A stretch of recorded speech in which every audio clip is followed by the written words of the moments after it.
right, welcome everyone. Welcome. Happy to see you on INIT Talks today. Welcome everybody. Please welcome Tasha. She's a sim racer, streamer, and YouTuber. And as I know, she's racing in Gran Turismo 7 and Assetto Corsa Competizione. So that means we're going to have really fun interview today with talking a lot about sim racing, and motorsports. Welcome, Tasha. Hi. Thanks for having me. Yeah. Love what you guys are doing with the INIT Esports and Screen to Speed. It's so awesome to be a part of it all. Thank you. So I feel like sim racing is such a game changer for so many people. So can you tell me how did you get into sim racing? How you started your way? My very first foray into sim racing was I was probably 5 years old on a Commodore 64 playing Test Drive with the keyboard and the little dot on the steering wheel telling you where the steering wheel is pointed, and graphics that look pretty much like Minecraft these days. So Wow. I started out many years ago. I'm 44 in a couple of days, so that's 39 years I've been playing on sim games. That's really cool. So I played in Test Drive. There was a second one, Unlimited. It was really fun to play. I really love it. What was your first simulator? And the first actual simulator, so we went out and bought a PS4 for the family, and while we were there doing it, it was Christmas, it was going to be a present. I saw Gran Turismo Sport for like $5 or $10 sitting on the thing. I was like, oh yeah, I'll just grab this, it's cheap. And I've always played racing games and loved them. Like Project Gotham Racing was super fun with motorcycles and cars mixed together, and that's the first place where I ever saw the Nordschleife. I think they called it I can't remember what they called it, but I always mispronounce the Nordschleife because of it. But we got home and Christmas comes around, we get everything set up and the kids play on it and the kids go to bed, and the next thing you know, I plug in Gran Turismo and I'm like, oh my God, this is really cool. I remember Gran Turismo 1 and I was so excited, but sport is like game changer. So I played on it with I've played around with like Race Asylum and a couple other leagues, and everybody was super supportive and like, this is how you get better, and they're talking to me about how to drive with a wheel, and I'm like, I'm sitting here on a controller, I'm like, what is this is not nearly as much fun as it could be.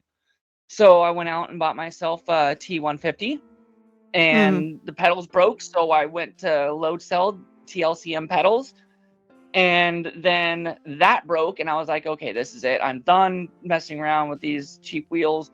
Started searching around, and I got myself a Fanatec CSL Elite from my nephew, and he sold it to me for $400. Porsche 918 RSR replica wheel, load cell V2 pedals, and I got the rig set up in my room. And my daughter moved out, so I actually finally got room for an actual racing rig, and I got it set up in here, and it's nonstop ever since. Every chance I get, I'm sitting in here. That's awesome. I really started in the same way, so step by step, also improving my equipment. Back in the days, I started with G27 and then switched to TLCM pedals the same way as you did. So now with the T818 direct drive wheel and the same TLCM pedals and better rig, triple, started with a single screen. That was absolute game changer to change to the triple screen for myself, because you actually see more. It's really cool. Absolutely. I can't wait to go triples and get a PC that'll run the higher end games. Right now I'm working off of a laptop that's 8 years old, I think. And I mean, it was a high end gaming laptop when I got it, but not today.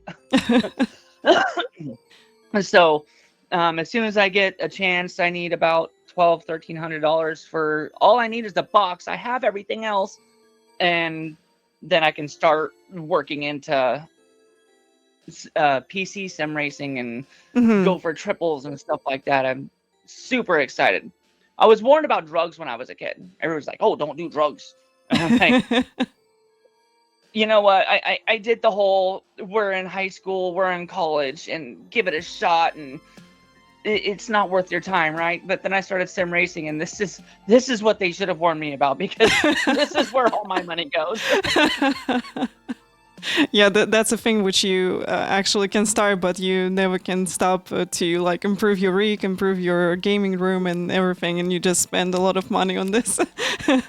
Yeah, there's always something else to buy. My wife wanted me to give her a list for my birthday this year, and I've got neon signs on there. I've got like the Nordschleife wire track, a Lamborghini wire model to put on the wall.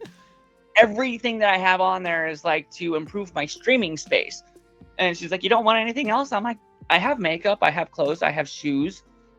I've got a Dodge Charger. That one's pretty okay. No, I need stuff for sim racing." Yeah, that's This cool. is my whole life. You got the whole list with your wishes for the gaming room. Yeah. That's awesome. Speaking about upgrades, what do you want to upgrade next in your gaming room and your sim rig? So the gaming room is already getting upgrades because my wife is excited about all the presents she bought me.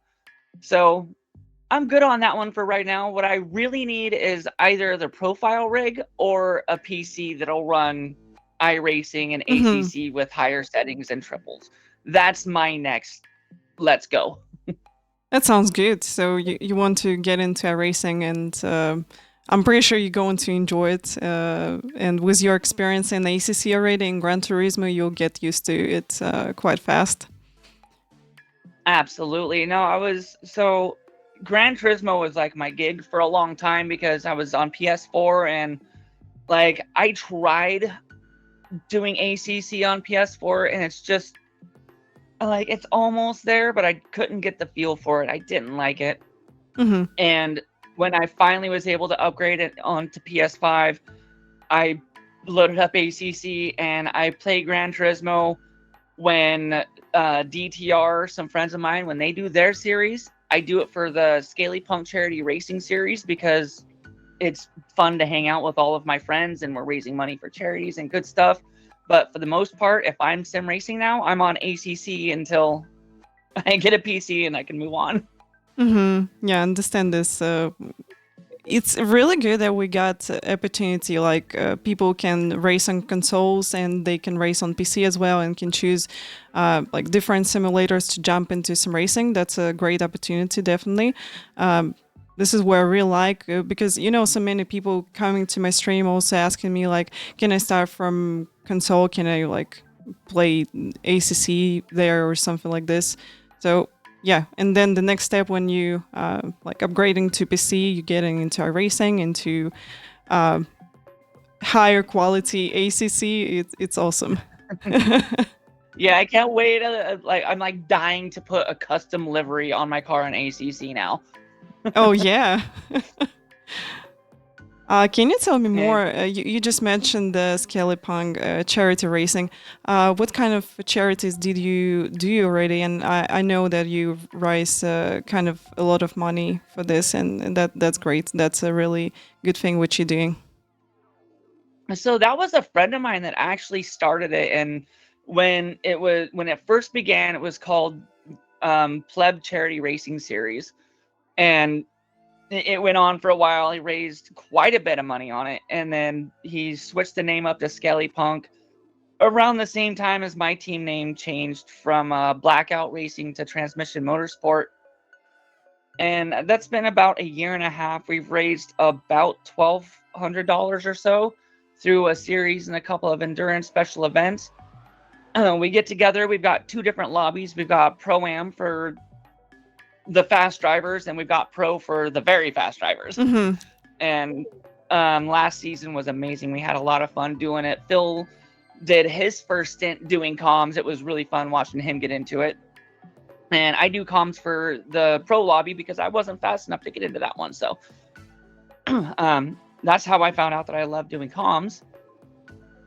It's awesome. But we've raised money for Mind Charity, RAIN, Equality Texas, Cerebral Palsy Alliance, And basically, our next one I think is going to be for breast cancer research. But we just look for the most reputable charities that we can and find them on Tiltify and support them all through the season. This is great that we got. I know a lot of great events for charity in sim racing, and some of them in gaming also. But it's really cool that community is supportive for these charities, and also we get in a lot of people to jump into these races. That's great. And it's a lot of fun too, because especially when we've got a couple of guys that make custom decals for it, so we've always got a range of custom decals that people can put on their cars with their requirements. And every season we've got 20, 30 cars that have different liveries on them that they put so much work into, and it looks so great. Yeah, custom liveries, that's a good thing in sim racing also. I can't make the custom liveries. I always ask other people to do it for me because I'm a driver. I can drive and I can talk. Don't ask me to do art. Awesome. Yeah, my husband taken this from me, so he's also making liveries for me and emotes for my channel. So I'm doing driving and talking a lot. Nice. I tried to get my wife to help me with some things in it, but she's just no. She plays Sims 4. That's her simulator. She plays Sims 4, and well, at least we've got our own sim addiction. It's just they're completely different. Well, she's investing in your wish list for your gaming room. That's good. Absolutely. I've invested about $1,500 in her Sims game. Oh, so. That's nice. I made myself my first rig was I took a piece of countertop off of a job and some plywood, a couple of 2x4s, and then I threw a 8x8 in there because it was just too light and it was sliding around. And I built myself something that slides in front of the couch with the pedals locked in and the steering wheel on it, and mounted a monitor to it. And that was my rig for nearly a year. And every time I got it out to play on it, she's like, well, where's mine? I'm like, what do you need a rig for? You're playing Sims 4. So her birthday rolls around and I went out. We had an old table and I cut it up and murdered it and put it back together into a really nice looking thing where it's got her keyboard, her laptop, and mounted a monitor on it for her. Now she's got her own little rig for Sims 4. Really cool that you're making stuff by yourself, because when we started sim racing, so that was during pandemic for me, and I had the same for you. That's really cool. So I had G27, and when we switched to triple screen, unfortunately didn't have opportunity to just buy the stand for triple, so we made it out the plywood with my husband, and it's still alive. It's on the second rig. It's really cool when you making things by yourself, and I think people just shouldn't be afraid to build something by themselves, because someone like plywood is hard enough to have a really good triple stand, for example, or the rig as well. So at least you can start from something. Exactly. I mean, anything that you can do to get into it. And if you can't afford a wheel and you can't afford pedals, play on the controller. There are people that are 3-4 seconds faster than me on controller. Anybody can do anything. That's my favorite thing about sim racing in the world is it's so accessible. Yeah. I can't afford to go and buy a real car to race with. I can't afford to take my real car on a racetrack and destroy it because somebody hit me. So I can do it on the game anytime I want to. It's midnight and I want to go hit a racetrack. Here it is right here. Turn everything on and I'm there. Yeah, and the main thing, the crashes are free in sim racing. And the crashes are free. Yeah. I remember when I did, that was Forza Motorsport, a championship, which I did it on my wheel, and everybody was were driving with the wheels. But on the one event, they invite really fast drivers on controllers, and as you said, they were faster, like by 3-4 seconds than the fastest driver on the wheel. It was really, really cool. I don't know how they do it. And there's a couple of things. Okay, so on controller, I don't get it because it's so hard to be consistent with every turn. It's like, oh, I need to turn the wheel this much. But on the controller, it's like, I need to move my thumb this much. It's not moving. It's like, how are you hitting your marks like that? Like, I don't get it. Yeah, I'm in the same boat with you. I got no idea how to drive with controller. Like, I can control the car with the stick in the way how I'm doing this on the wheel. Right. And then the other thing that gets me is, like, I get it, the kids that are younger jumping into a racing rig and just being able to basically break the rules of physics, because in sim racing you can do things that you can't do in real life, right? So they find the exploits and they're able to correct oversteer or save these wrecks, and I just don't get it, because like when I'm sitting here, I don't feel the G slide me over in my real car. I hope there aren't any cops watching. In my real car, I take corners too fast sometimes, and when it starts to understeer, I know exactly what to do and how to handle it. I've come around blind corners and had semi trucks in my lane, and I've had to go into a shoulder that's not wide enough for my car, and I've been able to skim past them and not get hit, right? But on the sim racing, it's like I can't. There's not the feeling. I can't quite get the speeds that they can.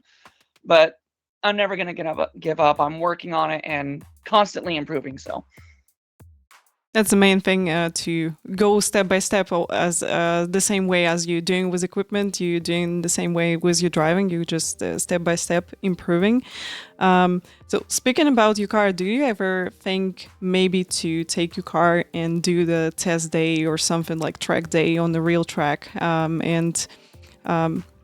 do you think? Will it be possible for you to ever jump into real life racing? I will promise you, I am relentless and stubborn. One day I will be in a fast car on a real track. Like, it is going to happen. So my car, no, I've got a lowly V6 2010 Dodge Charger. Mm-hmm. I mean, it can be fun if you've got like a 25-mile-an-hour corner and you're going around it at like 35 or 40. Great. But other than that, it's just a daily driver. I need to get something like even a little Mazda MX-5 or something. I don't care. I'll take anything to a track. But I'm going to be working on getting a car I can take on track. That's really nice. Do you have any racing tracks where you're living? Portland International. Awesome. You guys had Ms. KB Anderson on here, and I friended her up and got onto her Instagram like instantly, and we've been chatting, and I've actually been invited to go and hang out with her on some of the days because she works on the crew in the pits for the races at Portland International Raceway. So it's my earliest opportunity that she's going to be there. I'm going to go hang out with her and get into the pits and see how everything is really done and meet some drivers, and hopefully by then I can get a racing license and kind of scooch my way into somebody's car somehow. Yeah, that's good. Do you see that we're getting more women into motorsport and in sim racing as well? And how do you feel by yourself to be a woman in a of course, the male-dominated sim racing and racing as well? My experience has been an interesting one. I expected not only for it to be like the bro scene where everybody is rude to women or you don't belong here and that kind of thing, and I haven't had that at all. I've met so many amazing people. It's a great place for getting support. Like when I met, or not when I met, because I heard of Sophie and Yvonne both from Race Asylum many years ago, 3 or 4.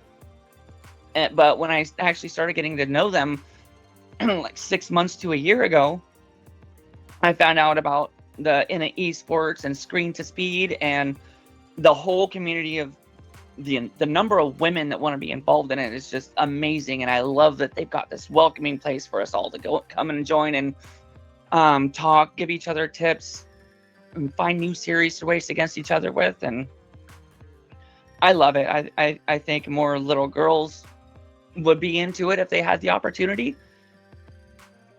Yeah, definitely. And I just love seeing it grow. I think women in motorsports is like yeah, in my opinion, everything starting from childhood. So if young girls, they going to see like more streamers, more sim racers, more girls in racing also, they will have a dream also to get into sim racing one day or into real life racing as well. So that's great, which INIT esports doing for us, and overall community in sim racing are really friendly. I noticed that also, I've been in real life racing, and it's a more toxic community compared to what we got in sim racing.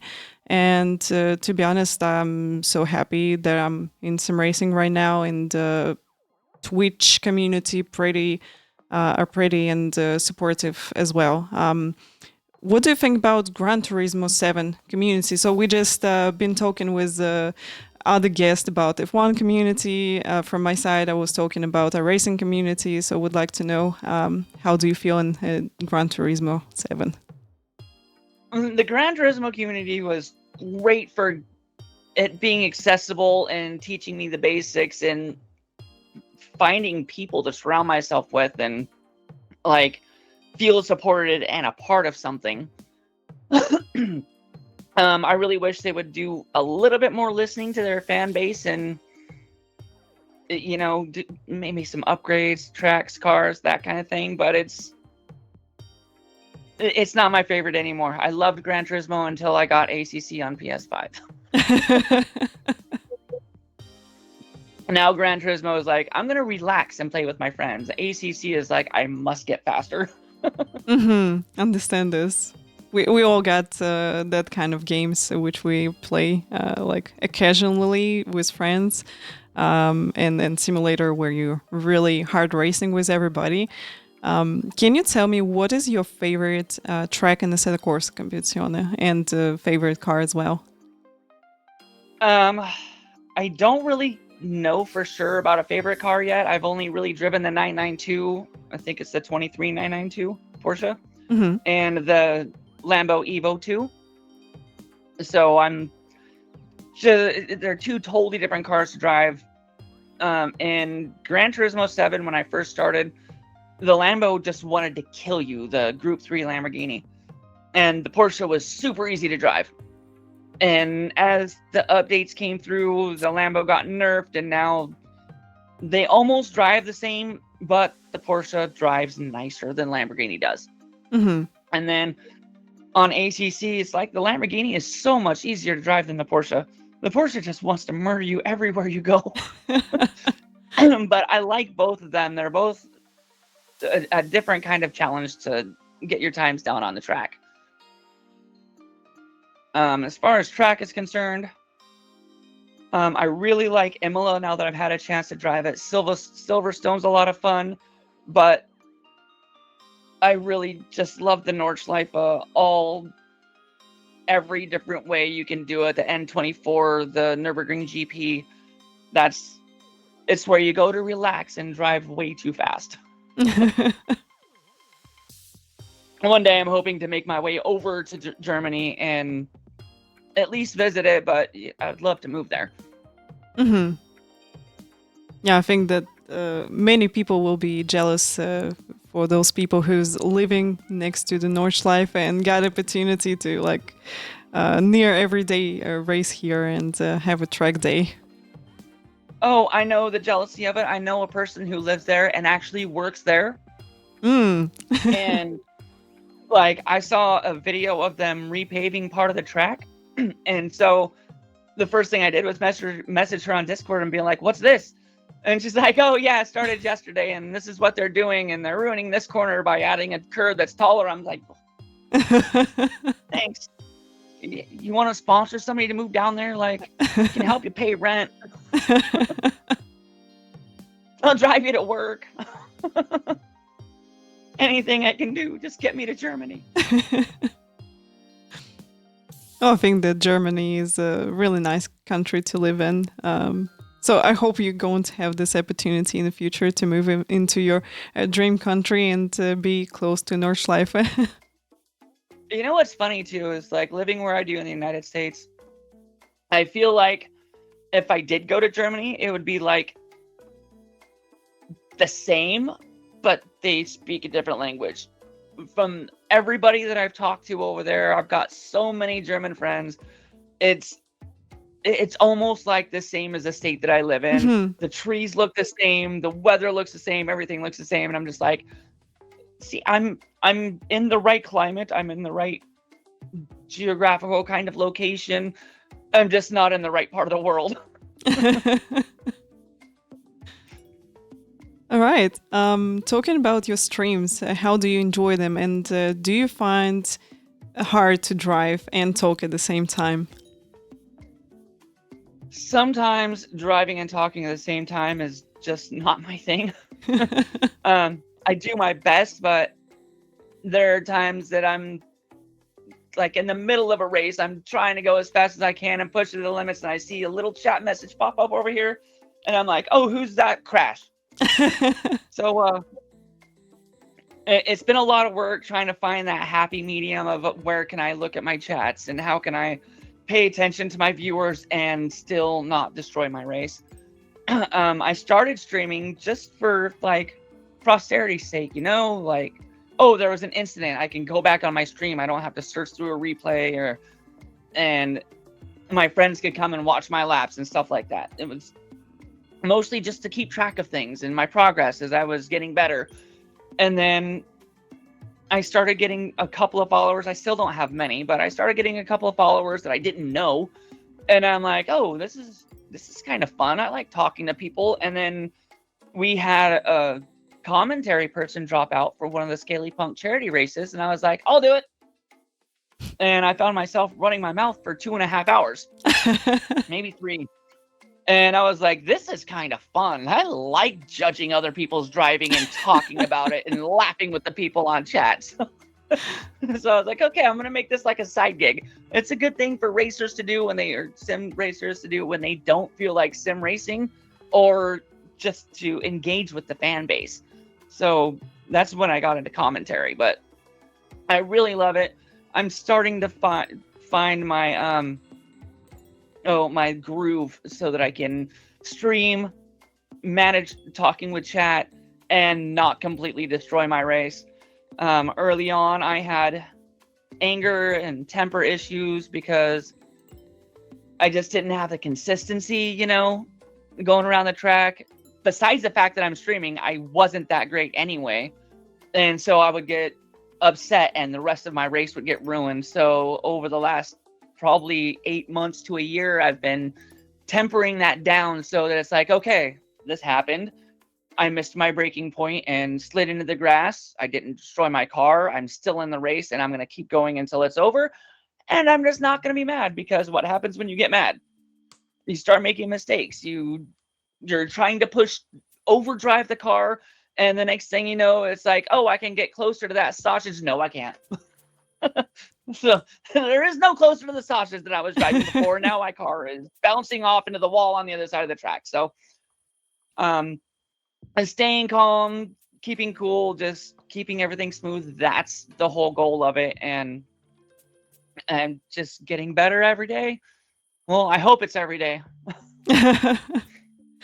Well, it's really hard sometimes to find this focus on track instead of focus on chat. So I'm struggling as well with this. But it just gets better with some practice, because you just like, if you got a really competitive race, I'm going to be focused on the track instead of focusing on chat. So just let know viewers and everything is fine. So everybody really understandable in this, and it's really cool, because sometimes you can just be in really hard fight on track and not talk for like, I don't know, 10 minutes or something like this, and everybody going to be silent with you watching your race. It's really cool. Right. And I always expect it's like, okay, I'm struggling right now. I need to focus and catch up or find my markers again and just like get back into the zone. And I'm always like, okay, well, by the time I'm done being silent, doing my thing, I'm going to look over and it's going to be empty, and it's not.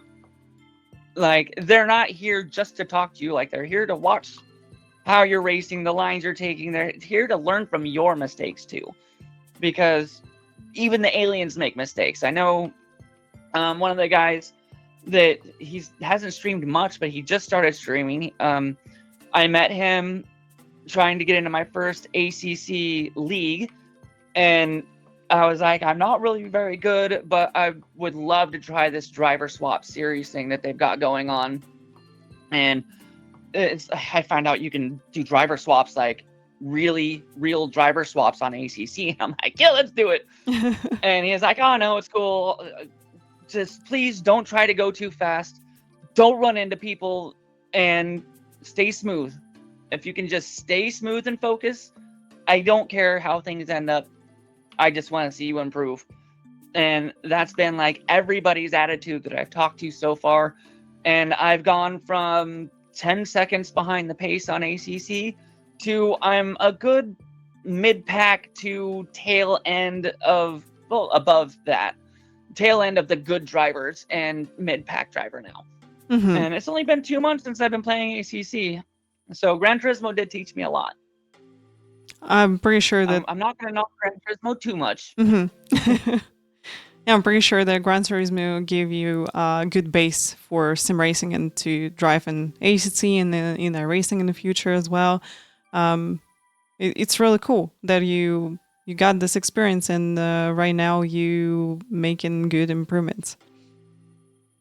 Yeah, and people laugh a lot when I say this, but I'm like, I've been doing this for a couple of years now, and there's been instances where I'm driving on a real road and it's wet and it's early morning, and I live near this highway that it's like the most dangerous highway in the state where I live.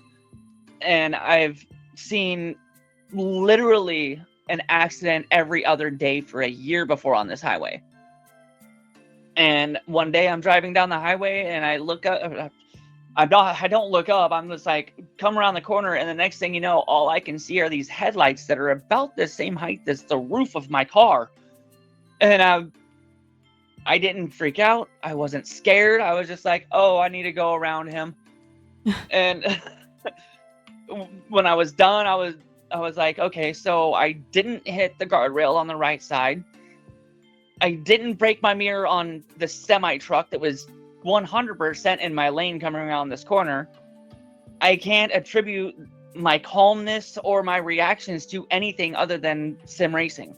That's like the reaction times and being so used to being like stressing yourself out over how you're driving or how you're going to take this corner or how you're going to handle your car.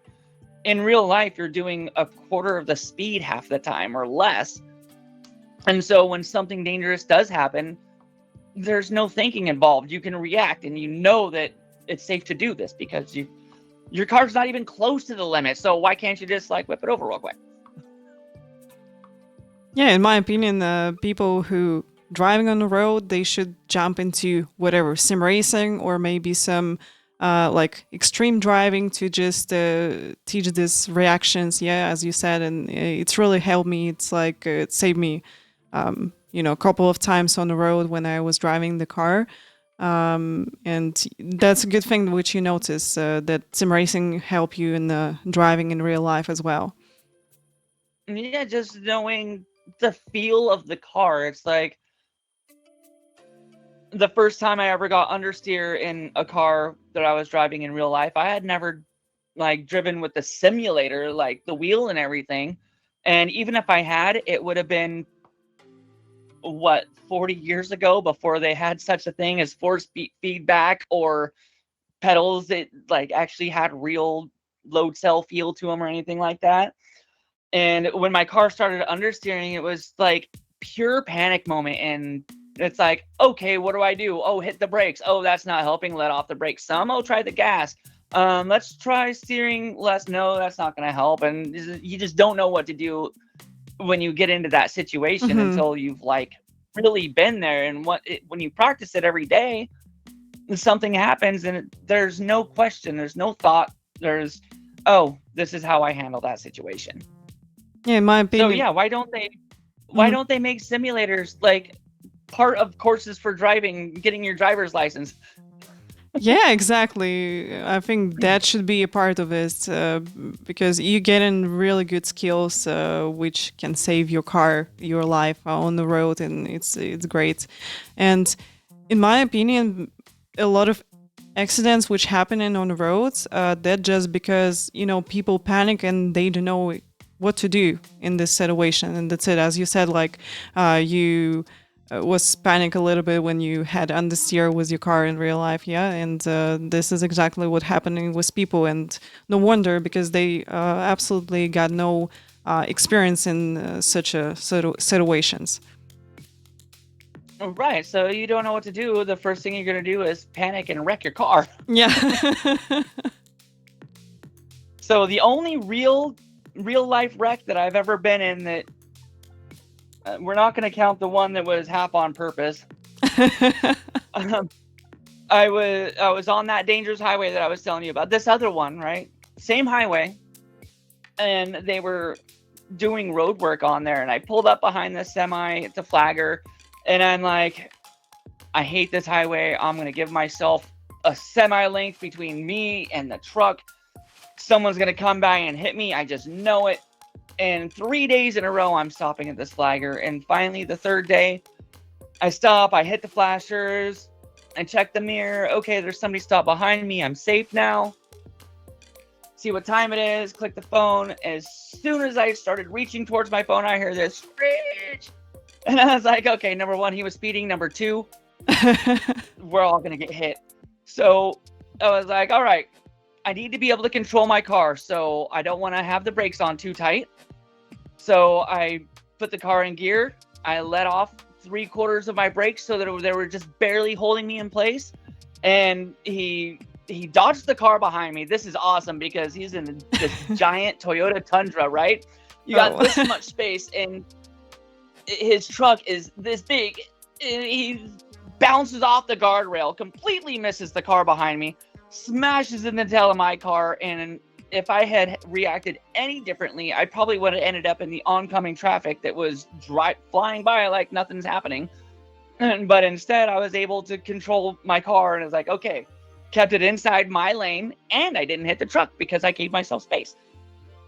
And so more things that I'm learning, I'm applying things that I've learned to sim racing to situations you don't even experience in sim racing. Because if you hold your brakes too much, how much control do you have over your car? If you're spending all of your traction braking, you can't turn. And so the second I knew something was wrong, those are the thoughts that went through my mind. And it was just like, okay, this is how I'm not going to die. So, returning back to sim racing a little bit, I want to ask you, how do you prepare for your races, and what races do you do usually in ACC? Maybe that's some kind of league which you can suggest to people who are starting in ACC, or like that just multiplayer races? As far as leagues are concerned, Dream Team Racing has some great GT7 leagues. Awesome guy. The people who started it, one of them is German, one of them is Irish. Some of my best friends now, they run usually one season a year, and depending on the number of the amount of interest they get, they'll have 3 lobbies going, sometimes 4. And so we've got skill levels from I just got this game and I'm learning how to drive on it, to I'm not even going to bother trying to race this person because they're so freaking fast. They lap me in 3 laps, and like, this is just, I will learn from them. I will watch them, but I'm not going to compete with them. So Dream Team Racing is really cool. Scaly Punk Charity Racing is also really cool because we do the same thing. we split up the lobbies by skill level. Mm-hmm. And it's usually 40-minute races is pretty much the go-to on GT7.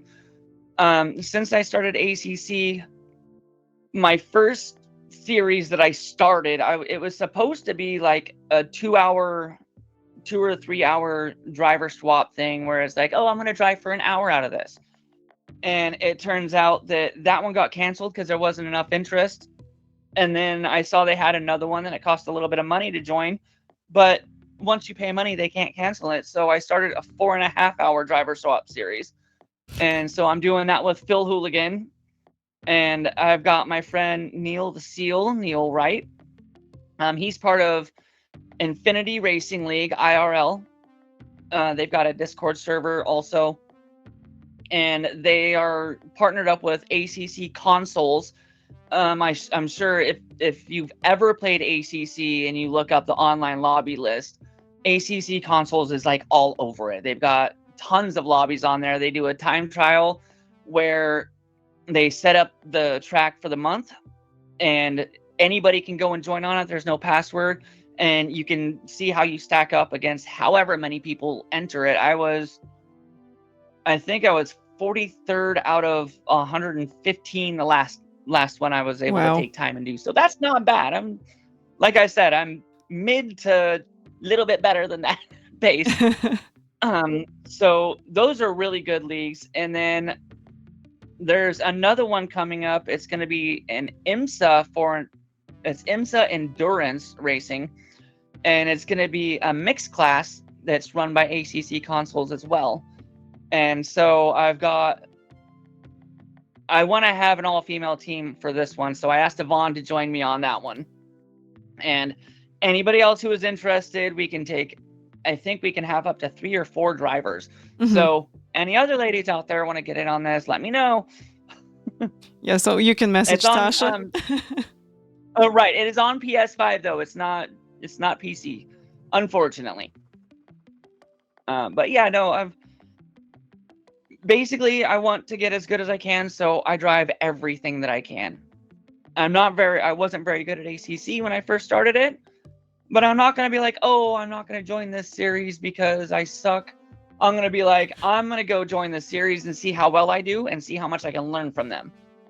I didn't progress from a pleb to where I'm at now, a better pleb, by sitting on the sidelines and not participating. Jump in. Everybody's going to help you out. If you have questions, ask in a Discord server, ask on the racing server, and guaranteed you're going to make friends. And someone who is alien pace is going to be like, here, let me help you. I'll teach you a couple of things about this and you'll be faster. And then the other part of it is giving up. I'm never going to give up, right? Every now and then I get into this position where I start feeling content being like, I'm not going to improve any more than this. This is just going to be my pace. And that's usually about the time that I gain a second on my laps. Mm-hmm. It's like, okay, now that I'm content, all of a sudden, poof, I'm faster. I'm like, whoa. Okay, so maybe we need to relax while we're doing this too. This isn't about stressing yourself out and gripping as tight as you can. This is about flow. Like, you want to be smooth and learn from everybody. That's what we do. Yeah, I'm absolutely agree with you. So good thing which you said that when you relax, you like boom gaining 1 second, and it's really working because you just stop to push yourself too hard and stop to like focus too hard on things which you're doing with driving, and you just relax and let your brain to do all things on track, and it's really working. Do you like endurance racing more compared to sprint racing? And if yes, what do you like the most about endurance racing or sprint racing, if you prefer this one? My favorite, yeah, I really do love the endurance racing, especially the driver swap endurance racing, because you're working together with someone else. So you're not going to set the car up for you. They're not going to set the car up for them. You have to work together and find a setup for the car, because you can't swap the setup when you get to the pits. The pit stops themselves and trying to communicate with the other driver set up tire pressures for the swap and stuff like that. Makes it more interesting.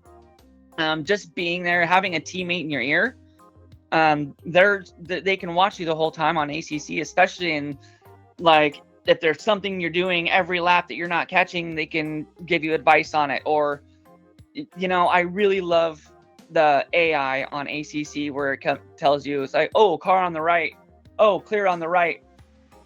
Don't ever trust that thing, because half the time all it did was move over 2 inches to the right and it's still there. So you still got to be careful. But when you have somebody with you, they can spot those cars, or you don't have to watch your mirror because they can tell you someone's coming up behind you. You don't have to watch the time so much in the bottom corner trying to see what the deltas are, because you've got someone to do that for you. You can focus and drive.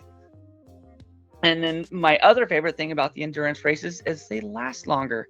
I don't want to jump in my rig and compete for 40 minutes. I want to push myself. I want to be going. I want to be driving. I want to drive for an hour, 2 hours, 3 hours, 4 hours. If I had my way, I would do it for a job, and I would probably drive 4 or 6 hours a day. But I'm not there yet. Do you like the part of endurance racing where you counting fuel and do some management with the schedule? Are you doing this by yourself, or are you more dedicate this to your teammates? I'm just starting in it. I've only done, I can't remember if we've done 1 or 2. I think we've only gotten 1 done so far. Like I said, I've only been doing this for 2 months, and the endurance races run once a month. So the next one is coming up this Saturday. It'll be streamed on my YouTube. And it's at Spa, and I've got decent times there, so this should be a good one to watch. But Phil and I are working together on a setup, and actually I've got Neil Wright coming to drive this one with me. Another awesome guy. But we work together to find a setup that we can all drive. And then when it comes to fuel calculation, I enjoy doing it. I'm a math person. I went up to math 350 or something like that when I was in college. And the only reason I stopped doing it is because my baby was born too early. And so I had to drop a class, lost financial aid, and no more school for me. But I love math. I love physics. I love thinking. So now I'll look at liters per lap and how much time is left and what my lap times are, and do the math in my head as quickly as I can. Usually right now I'm doing it all on the fly. I'm hoping that not this coming race, but the race after and the one after that, I've got a better grasp on how it works in ACC, and I can actually plan driver stints. And okay, we're starting with 70% fuel, 70 liters fuel, whatever, and then this is how much we're going to fuel each time we come in. And I like to strategize. It's a lot of fun. I don't like to do it by myself because I'm not racing alone. When you've got a team of people racing, everybody needs to have input, right? It's like anything else. But no, that's another one of the things that I really love about endurance racing is all the strategies and bouncing ideas off with somebody else, practicing with them, and just fine-tuning how you're driving together. The sprint races are fun. As far as preparing goes, I used to practice 2 hours a day, every day before the race, trying to get ready for that race. And I went through about a month where I didn't have time to practice at all. And I did better. I was like, from now on, my practice is going to be doing whatever I want, wherever I want. And then on the day of the race, for the sprint race, I'm just going to jump in, do 5 laps, and wing it. And it's worked for me. I'm doing better on GT7 doing it that way. But I'm also putting in more time on ACC. I think the better you do on ACC, the less you need to try on GT7, right? And so I'm getting a lot better at that one. ACC preparation, I work at that. I've got this. I started a 1-hour series with TJC Gaming, also another great guy, super inclusive. You can join his races while he's streaming. It's a lot of fun. But I started joining his 1-hour races, and it's like I'll I'll practice for like 2 hours throughout the week, come up with some kind of a setup, and then not worry about it until the day of the race. And then the 4.5 hour races, I'm like fine tuning a setup and working with my team probably once a week ish for a month until it comes up and it's time for the race. And it's like, okay, within 3 days before the race, I do about an hour drive just so I can see what the tires are going to do, see what the temperatures are going to do, try different weather settings, because it's not like GT7 where they tell you the weather settings. Usually these guys are like, what's the real world weather? And you don't even know till the day of half of the time. I mean, you can get a guess. I looked up the weather last time and it was like, oh, sunny. Nah, it was cloudy and nearly raining. So that's what our lobby looked like. So ACC, I put in a little bit more preparation. Gran Turismo 7 now, like I said, I just don't worry about it anymore. It's for fun. So I don't prepare at all. I jump in the day of and it's like, okay, this is how we're doing it. Yeah, sometimes it's really good to have just jump into the race, have fun, and not think about anything about practice or something like this. I can suggest you a little thing about practice. It's working for me. I don't know, you can try it for yourself as well. So usually I'm practicing like, I don't know, 1 hour, 2 hours. I'm going to have like another one day before the race. So I'm not doing the practice on that day. And I know during the night, my brain like collects all the info. And the next day when I'm doing like short practice, maybe 30 minutes or something like this, I'm just getting faster. And it's really cool. Trying to not to do a lot of practice during the race day, as I'm, feeling tired, especially when we're doing endurance races. You really need this energy, and you need a lot of energy for your stints, because sometimes you're doing in a racing we're doing double stints, so you like 1 hour plus driving in the car, 2 hours sometimes. So yeah, you can try like do practice, then relax, and then take like little practice to just settle down things in your mind, and then jump to the race next day, something like this. Absolutely. Actually, that it's funny that you say that, because the ACC console server, I think it was Kielami that they had the time trial going on, and that was also going to be the first endurance race that I was doing, and I was still brand new with the game. I hadn't really practiced anything else. So one night I was like, I'm going to get better in this time trial. I'm going to get my name into the top 50, right? And so I spent that night doing laps and laps and laps and laps. And it's like, okay, I've got a good feel for the flow of it and how I'm going to go. And this is great. Went to bed, and my eyes shot open at about 6:30 in the morning. And I had this dream that I had gotten whatever time 2 seconds faster than what I was doing the night before. And I was like, let's go give this a shot. So get out of bed at 6:30 in the morning, come turn the rig on. I jumped on, and like within 2 laps, I nailed that 2 seconds faster lap. And it was just a processing of, okay, this corner complex I'm coming into, it's I need to stop worrying about hitting the apex on the way through. I need to stay wide there so that it's easier to hit the next left-hand corner. And it came to me in a dream. As ridiculous as it is, yes, I was dreaming, and I figured out how to drive faster in my sleep. That's amazing. And it's a lot better to just, when you're stuck on your lap time, you just go relaxed, and then like everything will come to you in the morning, and you'll do like 2 seconds faster or 1 second faster or something like this.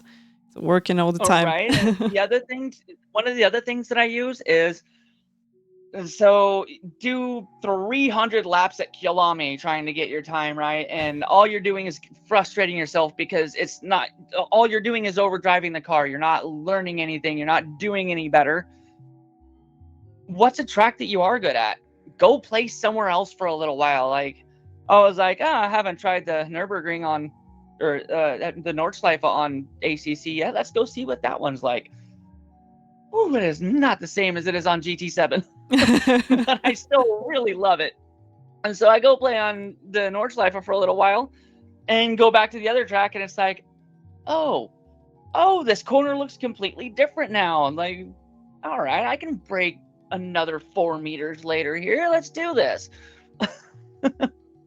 Yeah, And sometimes. so yeah, clear the brain.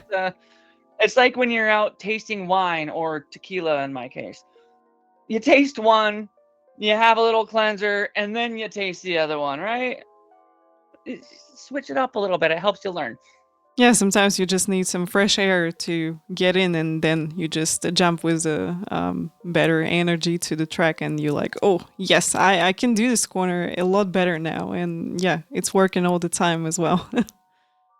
Yeah, sometimes a good break is what it takes. The whole not practicing until the day of, like I said, it came about from a month where I just didn't have time to practice. And both of the races that came up for that series, it was like, meh, I don't care if I lose. I got on, I did like 3 laps for practice, and then qualification started, and I was like, yeah, let's see how it goes. And, I didn't practice at all, so I qualified mid-pack, and I'm like, yep, it's all right. Just don't hit anybody and try and have clean race and do your best. Who cares what happens? And the next thing you know, you're second place or leading the race, and it's like, wow, I should relax more often. Some good advices for people who are jumping into sim racing for the first time. That's nice. Thank you. And the other, and along with that is like, if you're just getting into sim racing, don't get on and start trying to go as fast as you can. There's no reason to. All you're going to do is overdrive your car and frustrate yourself. What you want to do is go out and drive it like you're learning a new neighborhood. Go around it a few times at a safe speed where you can make the corners and start getting a flow for how you want to drive it. And as you're doing this, you're going to slowly speed up and you're going to start remembering where you're at. Nordschleife took me 6 months to stop botching 3 of the corners because I was like, oh, I'm at this corner. Nope. That corner is until the last half of the track. But you just want to get the lay of it. And as you're doing this and as you're slowly learning the track, you're going to start going faster and faster, and you're not going to be pushing or overdriving your car. It's just your comfort level is going to grow, and you're going to be smooth, and you're going to be faster by starting out going slower. And it's that one piece of advice that everybody tells you, you never want to believe it, but slow is faster. Yeah, that's slow in, fast out, hit your apex, hit your markers, yes, and relax. Exactly. This is what you have to do. And also a good thing to just look at replay and see how wide you go in if you're using the whole track. And if you got opportunity to watch on the telemetry and analyze with someone who's faster, maybe you got teammate or someone like this, that's also a really good thing to do, because you can compare with someone and you see where you maybe doing differently. Some corners you might do better than your teammate, for example. Some corners you can learn from your teammate, and it's a great thing as well about sim racing, that we got open telemetry and we got a lot of opportunities to watch other people replace. This is not what happened in real life in many series, unfortunately, but we just have to use these tools which we got in sim racing. Absolutely. One of the things I love about sim racing is the accessibility to all of the information.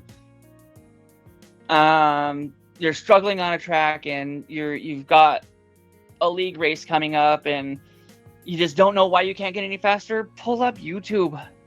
Find somebody who's faster. There's a lot of good YouTubers out there that you can watch their lap times. You can figure out their braking points. You can figure out what gear they're in for each corner. That's a big recommendation. I know automatic is easier to work when you first start sim racing. Just figure out a way to get a manual in there. When I was on controller, I used like X and square for shifting. and the triggers were gas and brake, and steering was the left stick. Now that I got the wheel, of course, I got the paddle shifters on it, so that's nice. But the automatic, you just don't have the options for gear changes in corners. Sometimes it'll have you on third gear when really you need second to get the rotation for the car. But that's another thing you can learn from them is what gear they're using through corners. What are you doing to get rotation from the car?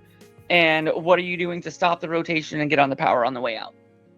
And sometimes you want a lower gear to get into the corner, and you want to shift up when you hit the apex so you can get on the power right away, and it doesn't spin you out. It gives you a little bit of understeer and pushes you out to the curb. See, that's why I love sim racing. There's so much to talk about. Yeah. There's so much nuance in it. That's true. We can pick it apart all day long. Yeah. Speaking and about talk about seating positioning. Sorry. No, I was half kidding, but it's like, you want to talk about seating position? You want to be able to like set your wrist on fully extended out, and then when you grab your wheel, you want your arms to be about 90 degrees. You don't want to be stretched out like this trying to drive, and you don't want to be all like this where you don't have any movement. And it's every little thing about this means something. Yeah, especially driving position is a really good thing. You know, I was struggling with the trail braking. I was losing a little bit everywhere to the fastest drivers in iRacing. And the one thing which I did, I just did my move my seat backwards by one click, and I fixed completely this trail braking, and you know, I'm going faster right now. And that's exactly crazy about sim racing. Like every little things counting to your better lap times on track. So I agree with you in this. It's like every stupid little thing affects it. Like, okay, so GT7, when I was driving bumper cam because it just makes the most sense really for GT7. The way that I have everything set up, I basically have the whole dashboard. So my steering wheel is here, and then this is where the homemade rig comes in again. So I have an actual rig, but I took a different piece of that same countertop and I attached it to my monitor brackets, and then I attached it to the wheel mount so that I could adjust my wheel farther back to get my legs farther away from the pedals and be able to adjust my seat more. And so it's just another aspect of adjustability there. It's I had this issue though, getting into ACC. I really wanted to drive cockpit view. I always have. It makes more sense. It's immersion, right? Like you have more reference points. In my car, I know that if the right-hand side of my windshield wiper, the little knobby, is touching the white line on the right-hand side, that my tires are on the white line on the right side. I know exactly where my car is. On GT7, it's like, oh, it's about right here on the screen. And as long as I have this thing mapped up there, that spot is where the edge of it is. But when you cockpit view, it's like, it's always there. You have all of your reference marks for the car. You can figure out exactly where everything is on it.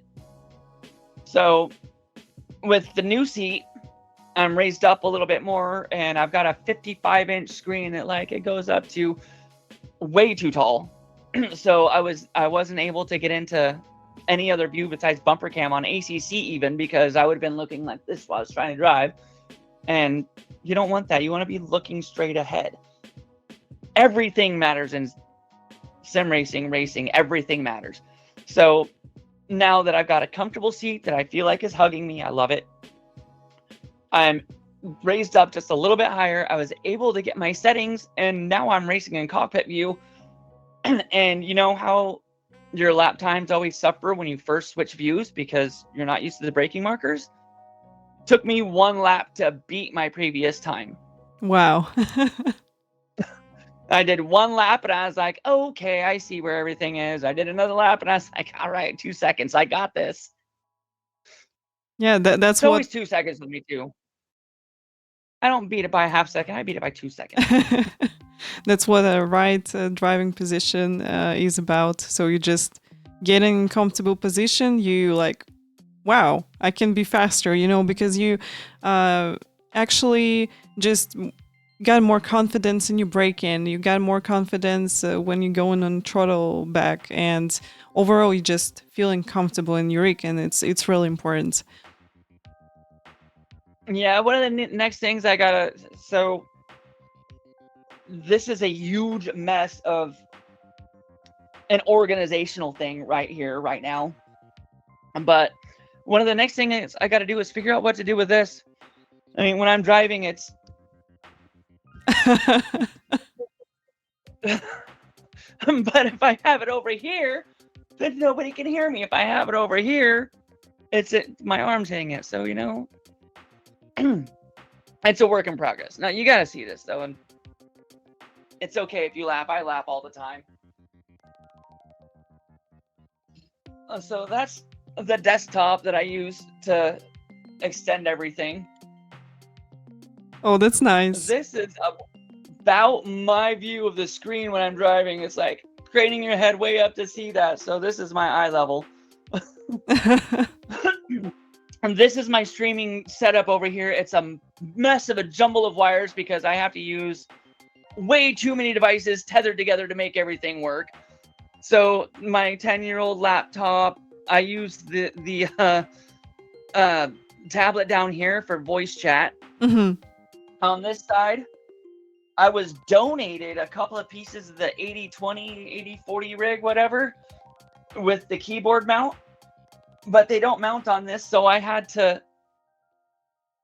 You see all the weirdness I got going on down here? I found a way to attach weirdness to my tube, whatever rig, because, you can do anything you want. All you need is to want it. Start working on it. There's always a solution. I have a problem. I will find a solution. This stupid thing is in my way. Don't worry about it. Give me a couple of weeks. It's going to be mounted probably over on my keyboard stand. Yeah, that's It'd be nice if it could sit somewhere, or it was like in front of me, but yeah, no, that ain't going to work either. While we're talking, my mouse just stopped to work. I think I can figure it out. Working? Yeah, just not responding. I know why. Oh, I love it when that happens. Yeah, it's really funny when you got everything ready, like you check everything and you starting stream, and here's something going wrong all the time. I used to prepare everything for my stream the night before, right when I was getting ready to go to bed. Okay, sound check, mic check, screen check, Streamlabs check, get everything just set up perfectly. And then the next day I would go to stream and none of it would be working. So I've given up on getting things set up the day before. Now I'm just like, okay, whatever. I can wing this in 10 minutes. I got it. Yeah, I'm so curious. You got this beautiful black Jackson guitar on your background. So can you tell me a little bit about it? And you're playing some music, and what kind of music do you play? I have been a metalhead since the day I was born. At first, it wasn't the same kind of metal because it was the 80s, and it just wasn't the same. But I always wanted to learn how to play guitar. I learned about, I don't know, when I was 12 years old, I think I started actually learning how to play, and been playing on and off ever since. I'm not great, but my kid decided he wanted to learn how to play bass guitar, and what better to motivate him than sitting and jamming with him. So I went and borrowed a guitar. The air quotes aren't because I stole it. It's because this person decided that he was going to loan it to me, but he didn't care how long I have it. So basically, he gave me this guitar. It's Jackson with the Floyd Rose. Mm-hmm. And when I looked it up and figured out how much this thing costs, it's between $700 and $1,200. So $900 worth is just about right. But I pick around on it a little bit. And what I'm thinking about doing is, I don't want copyright strikes. I can't find a way to get good music for intro videos and stuff like that without paying. Let's see, I wanted in this moment because number one, she's a goddess. Number two, she's amazing. She has an amazing voice, and I love her music and the what's it called? The messages behind what she's singing is like super strong woman, powerful, just amazing. So listen to In This Moment if you like metal. And I'm struggling to find that. So my next purchase is going to be an audio input so that I can go from guitar direct into my computer, record some riffs along with a video, and now I can make my own intro video with metal sounds that aren't copyright, and I don't have to search for years and years and years to find something that is copyright free. That's great. Really cool to see. I actually noticed that people who's in sim racing, they also in some other hobbies, like maybe in flight simulators, in music. Yeah, and it's really cool to know you from different sides. There's lots of different things I'm interested in, but mostly I just want to sim race and find my way into the real racing world. I recently, a year ago, I got injured. I've been in construction my whole life.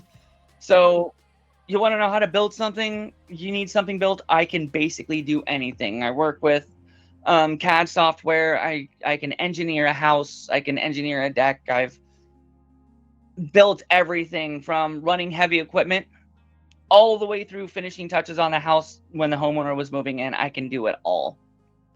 But I want to be the best at everything, and I want to be the fastest at everything, and I want to just be amazing at everything. So I worked myself to death. I now have a back injury. I walk with a cane, and my doctor's telling me that they want me to start walking with a walker. So that is gone. No more construction for me. And I'm currently in trying to change careers and transitional period. So finding a way to get into something to do with sim racing, doing commentary, not really promotions for somebody because I'm not so great with the artwork kind of thing, but working behind the scenes for something to grow women in sim racing, people with differently abled people getting into sim racing, because I just have this passion. If somebody wants to do something, they should be able to. And so I'm looking at all these different things that I can try and start doing as a career change and find a way to make money off of it. But I forgot why I started saying that. What were we talking about right before that? We were talking about about your guitar music, and that you interests.